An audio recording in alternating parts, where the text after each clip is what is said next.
the news. The gunman who killed 10 people inside a Buffalo Tops supermarket will spend the rest of his life in prison. Tensions running high at the shooter's sentencing hearing this morning. Alexis McAdams joins us with the latest. Alexis, this happened during victim impact statements. Things got pretty heated. What happened?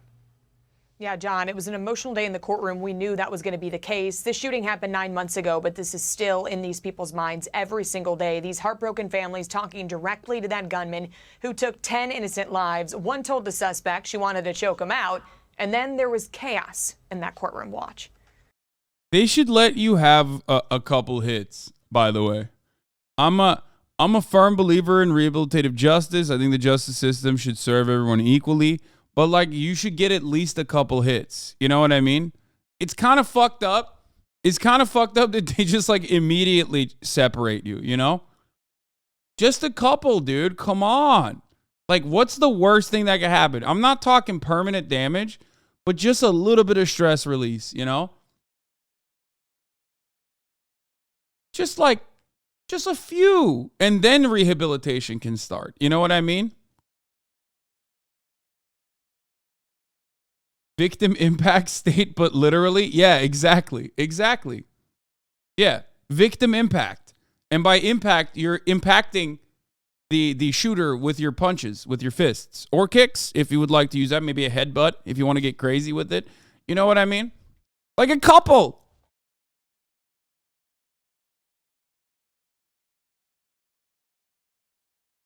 I do think that would be fine to do.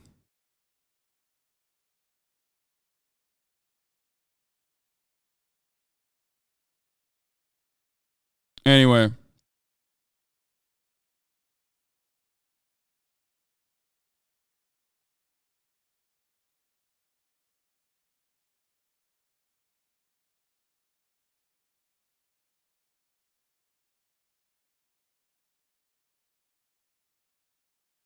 Oh my God.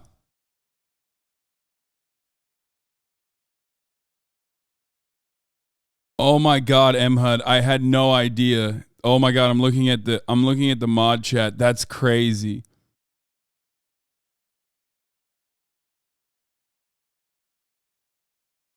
Sorry, that's an insane story. Holy fuck. As someone who believes in rehabilitative justice, isn't it funny to make a joke like that? Yes, it is. You gonna come to our city and decide you don't like black people. Man, you don't know a damn thing about black people. We're human. We like our kids to go to good schools. We love our kids. We never go in those neighborhoods and take people out. Don't do it. Come on. That's fucked up. Let him get a couple, dude. That is actually fucked up. You have to let him get a couple, dude. No, like just one or two, man. 1 to 2. At least, I mean, in a perfect world. Yeah, no. Oh my God, you motherfuckers knew immediately. Wow, what a kind young man. Taken is handed a card. Wow, I now regret to inform you that Mr. Radmilk, yeah. Okay, this was the story, by the way. Okay. Before we get to the Buffalo thing here, this is extremely online. If you're an extremely online leftist, you've probably fucking seen this dude before. Radmilk is the account. Okay. He apparently got killed by cops. Okay. He got killed by cops, by the Los Angeles County Sheriff's deputies. He was shot and killed by Palmdale. He was a poster. Now, people probably don't know the full details of this dude. But like, he was just this fucking insane weirdo. He was a leftist poster or whatever who like kind of got brain broken by TERF disease. You remember how I told you being anti-trans is actually a mental illness, and it basically makes it changes your entire perception. It changes your entire life. It changes your attitude. It changes your brain. Yeah, he became like a TERF. And he just lost his fucking mind. He was like a known abuser. He was a known domestic abuser. And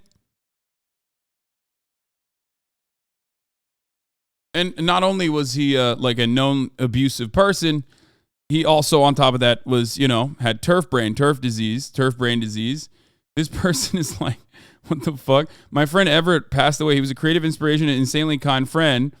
He helped me through so much. I'm absolutely devastated he was family. Please consider donating to the GoFundMe to help his wife and children. The person that they're talking about is Radmilk, who I'm blocked by, apparently. Didn't even know that. That's fun. This is what happens when you block me on Twitter, for the record. I'm sure you've seen this tweet pic before. Anyway, well, now I'm blocked for life. So, anyway, what was I going to say? You're blocked by 75% of Twitter. I'm blocked by all the most extremely online motherfuckers. Okay, that's it. TERF brain disease is the best thing I've heard today. I'm dying. No, it is literally true. If you know anything about transphobia, it's like, don't even do it a little bit, okay? Don't even dip your toes in that pool, because the other side of that pool is just darkness. You literally, like, most people's starting position is transphobic, and like, obviously that kind of behavior can be unlearned. It's social conditioning. We've talked about it a lot, but there is like one level. Every person is given a choice, okay? It's kind of like that meme where you have a car that is, there's two different directions the car can go to, and it's like, Your starting point is transphobic because that's just the normative, that's the normative learned behavior, right? Gender is really important, and the way we understand it is very rigid. You can either take a left and like go from being a passive transphobe to being understanding and not being transphobic, okay? Or you can take a right and just hook a right and be like, no, there's definitely only two genders and everyone's crazy and I'm the only sane one. And when you hook that right into the transphobia TERF avenue, okay? If you hook a right into transphobia avenue, you start consuming material that reconfirms your suspicions, you know what I mean? That helps you dive further into your cognitive biases about how like there definitely is only two genders or whatever, and then your life basically becomes incredibly trans involved, like more than trans people, okay? You could have just stayed on the same path of being like passively kind of transphobic, but like not giving a shit about it overall and not making it like your entire personality, okay? But you get sucked into this like transphobia pipeline, and on the other side of that is just like J.K. Rowling, Dave Chappelle. Now, these are the best and brightest of the transphobes, right? The best that they have to offer. But these are people who have basically destroyed their own legacies, destroyed like any kind of creative output that they potentially had that they could do for the world, because they're just brain broken with like whatever the fuck is happening with trans people, right? Like they're literally hyper focused on trans people. Like every single day of their lives is dedicated to like figuring out who's trans. Now, on the basically the worst end of this pipeline, okay? This tweet did not age well. Oh my God. Unfollowed for inactivity. Butter. I'm a white guy. Pantomime's not getting shot by cops. So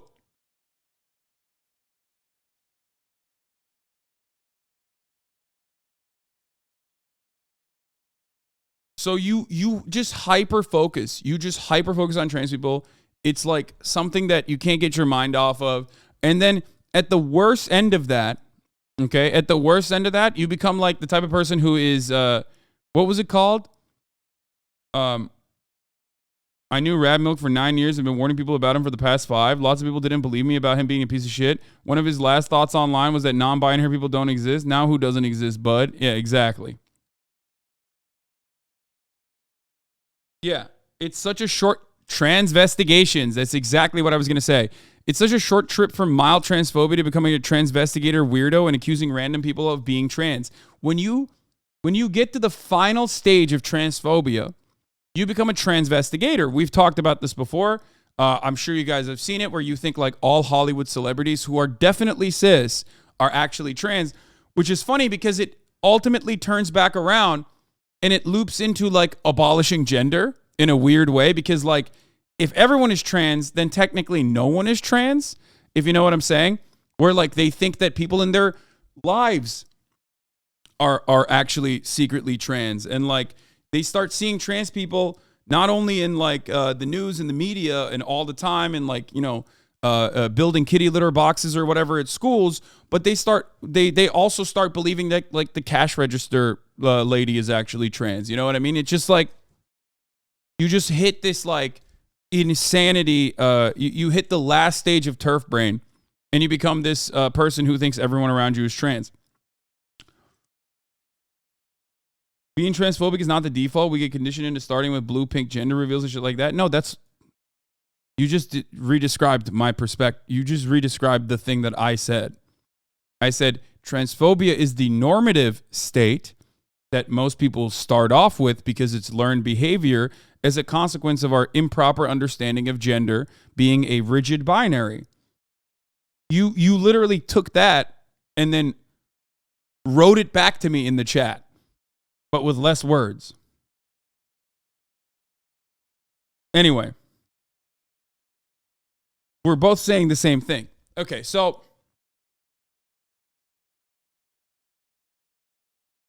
anyway, less words equal better? No, that's not. I am describing it with more words because I want to describe all of the elements of it. Okay, anyway. So,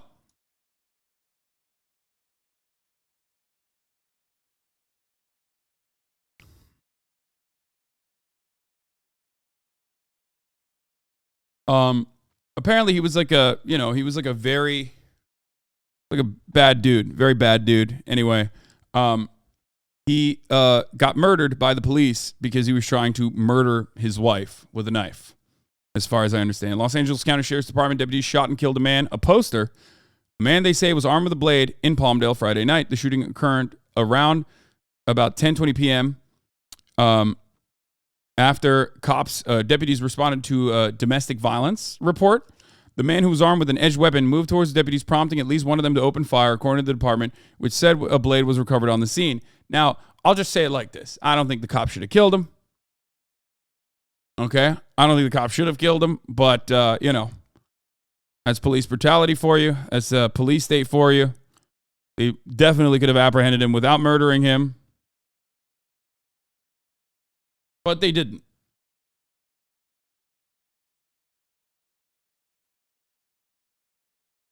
Important part of this. Drill tweeted about this. Said, is this offer still standing?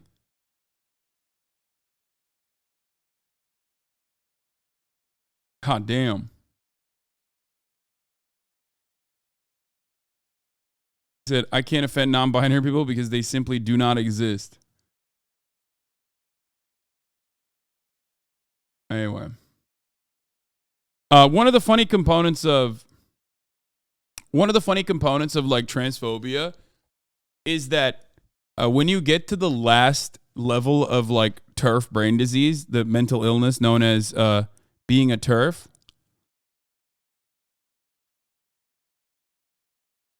okay. One of the funniest parts about it is that it basically proves something that I try to instill in people all the time. And that is that gender does not have a rigid binary, and it's more so like an expression. It's more so just social conditioned behaviors and social conditions. It's like a clothes that you put on top of your skin, basically. And transvestigators basically reveal that because they start picking apart. You could say no, but listen, hear me out here. The reason why transvestigators, the final stage of TERF brain disease, ultimately ends up seeing trans people anywhere and everywhere, okay, is because, yes, gender is not as rigid as you think it is. Sometimes you're going to see a cis woman who's going to have more masculine features. Sometimes you're going to have a guy like Ben Shapiro who has a lot of feminine qualities, like not being over 5'4", or And there's nothing wrong with that, by the way. Short kings, I love you, okay? Or not being able to grow facial hair. Again, nothing wrong with that. That's not weird. That's not different. It's just another demonstration that gender and the way that we understand it, even in the biological components that you associate with gender, is still not the rigid binary that you claim it is. And that's precisely why a lot of these transphobic people, when they reach the last stage of their transphobia, forget to subscribe at the top of the hour when there is a 3-minute ad break. Because at the top of the hour, there's a 3-minute ad break. And if you no longer want to see those ads, all you need to do is subscribe, which you could do for $5 or for free with a Twitch Prime, or by getting gifted a sub if you're lucky. Okay? And that's it. That's you can also get gifted a sub, like I said, if you're lucky. And those are the ways that you can avoid the top of the hour ad break. Here's the 3-minute ad now. You are more talking about personalities rather than genders. You are just complicating stuff. No, I'm not. I'm not complicating stuff. It comes across as complicated to you because you understandably have gridlock in your brain because it's like really difficult for you to comprehend this. I'm not talking about nothing I said is about personalities, but you chose to read it that way. Your inability to grow a beard as a male, okay? It has nothing to do with your personality. You think like Ben Shapiro's personality is the reason why he has feminine traits? No.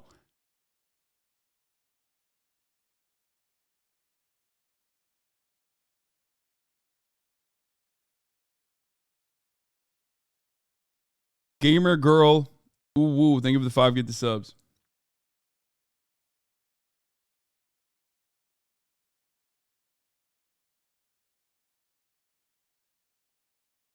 Yeah.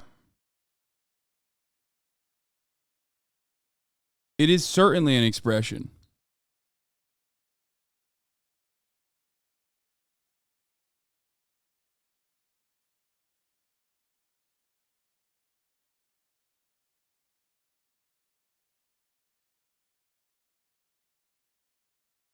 What the fuck? Tate's Bitcoin was seized by the Romanian police. How is that even possible? I'm sure it's not all of it, but how is it possible to seize an asset like Bitcoin? Also, how is it possible for them to just disrespect this man's hairline more every fucking day? God damn, dude. I feel like they're doing it on purpose. They got to be doing it on purpose, right?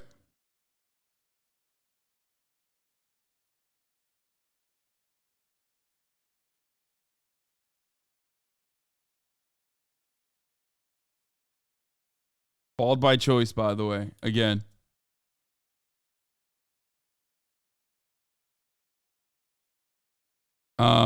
So yeah, all I was gonna say is, don't you as a human being living in the developed Western world are most likely fed a whole bunch of shit from the jump about gender that's like antiquated and overall not true, outdated, right?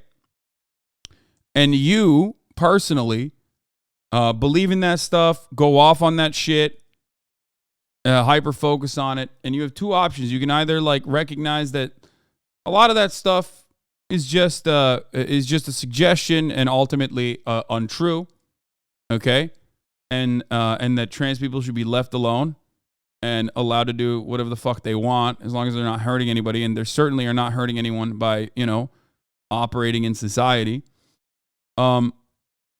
Or you can just become insanely transphobic because it makes you feel better about these suspicions that you had, makes you feel better about like all the things that gave you comfort, like what your gender means to you. You know what I mean?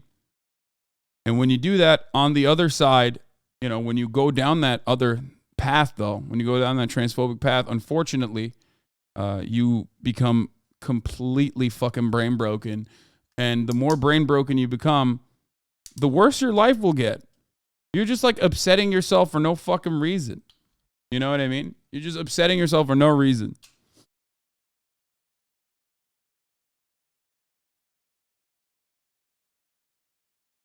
How the fuck can you say Western Lamau? Women in Iran can't even bear skin because it's tempting. Wait, first of all, Iran is such a funny Iran is such a funny state to mention when talking about transphobia, because I'm specifically talking about transphobia, because like they're a little too pro-trans in Iran. I can't believe I'm saying that, to a degree where they do stuff that, like, you know, would be considered incredibly inhumane and unacceptable when they find out you're gay, for example.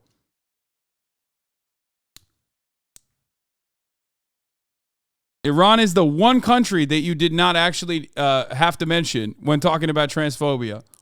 And yet you went there for no reason.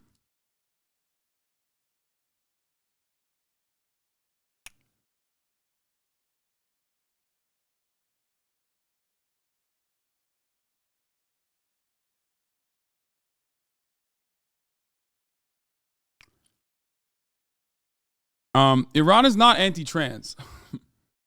Iran is anti-gay, but it's not anti-trans. Anyway. Iran is an LGBT, they're just T. Yeah. All right.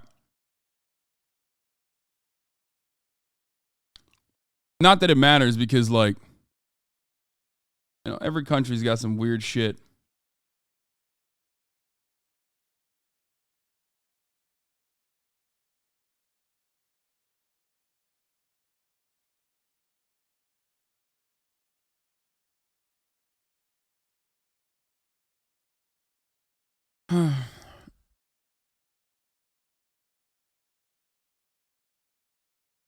I know someone who called you trans and gay for wearing that birth address, and therefore you were less of a man than Tate. He was being completely serious, brain broken ass compared to you to Lil Nas X.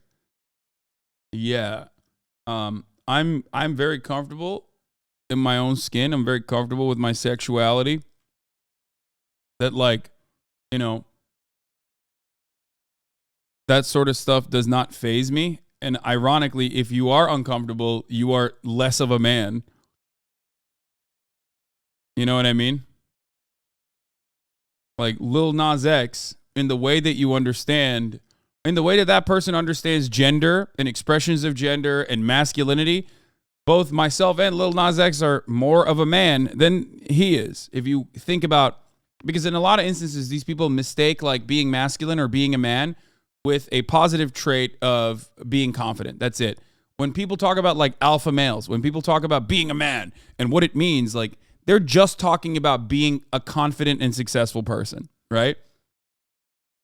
Of course, unsurprisingly, a lot of those people are deeply insecure. Anyway, we're done with the rad milk part of this broadcast. We're gonna get back to this.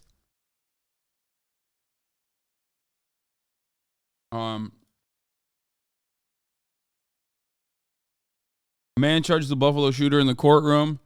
It is an injustice, in my opinion, to not let this man get a couple shots in. Okay, that's my take. Just a couple, not like full blown. He doesn't kill him, but just a couple fucking shots. Just a couple good ones.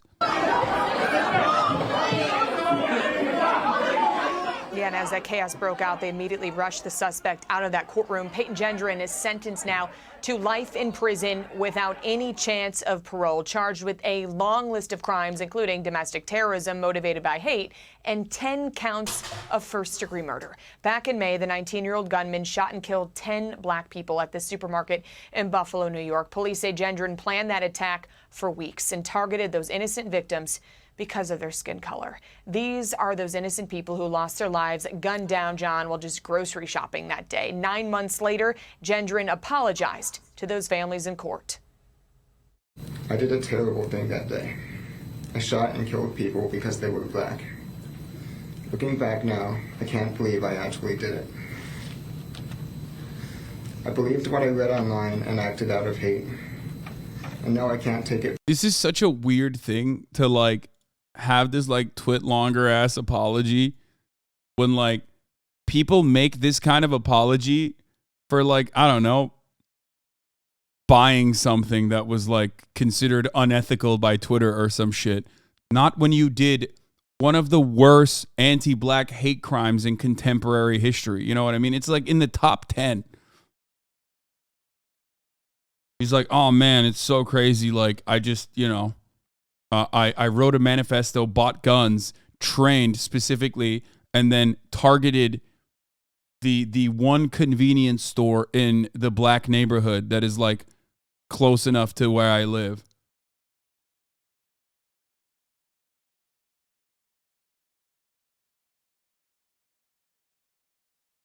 After doing something that terrible, what's the fucking point of apologizing? I think, well, the point, he's apologizing because he wants the court system to like try and make it seem like he wants the judges to like be more sympathetic.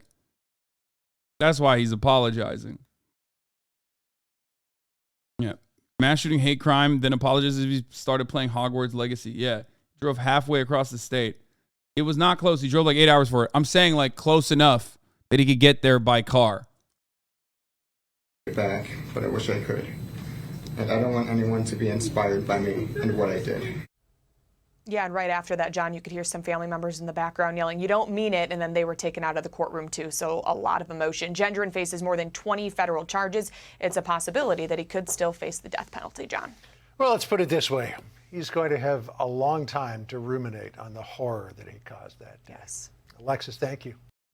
This hateful... I think part of the people that should be ruminating about the horror that he caused are the people that run with the exact same narrative on mainstream media like Tucker Carlson, Ben Shapiro, and the like, who turn around and talk about the Great Replacement, which was prominently featured in this fucking dickhead's manifesto. Those are the people who should ruminate, not him. He already did what he did. He's not, very, very, very low chance of fucking recovery, very low chance of restitution, very low chance of like rehabilitation in that circumstance. There's still always a chance. There's a chance for every single person. And most people will never, ever forgive him for understandable reasons. Obviously, I'm not even going to fucking advocate for forgiveness in this circumstance, okay? But the real issue here is that the main people that basically create more of these white supremacist mass shooters, that want to create more of these white supremacist mass shooters, are out there doing the same shit with no consideration. No one even fucking thinks about it twice. Okay?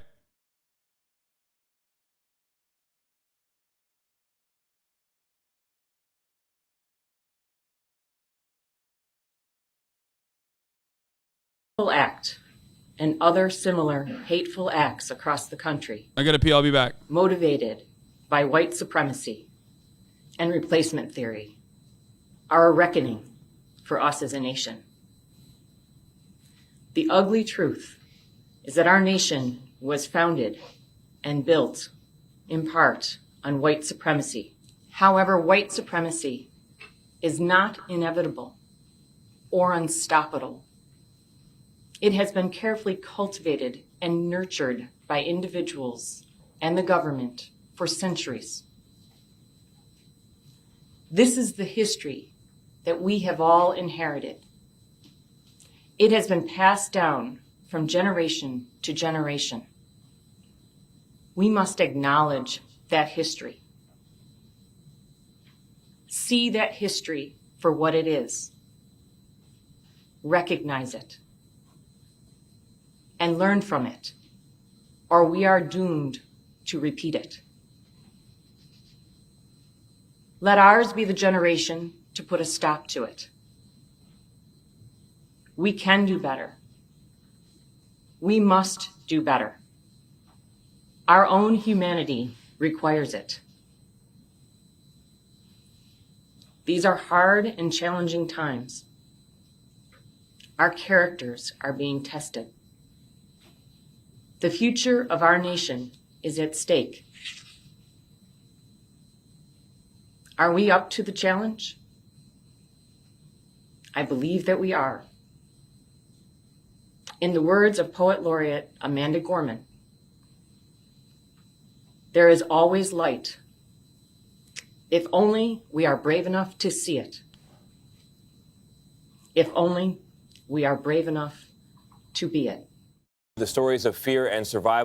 I'm surprised that I would assume I would assume that Fox News would cover this and be like, wow, This is fucked up. I mean, this judge is doing CRT. You know? There you go. Another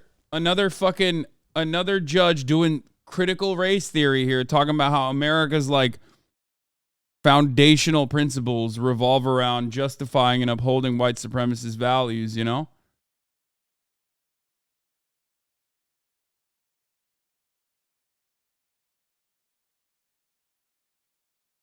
Woke ass judge, dude. Off topic, but this guy looks like an evil American brother of yours.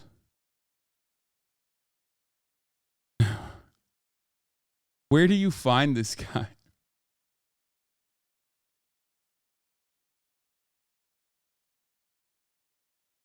I don't see it.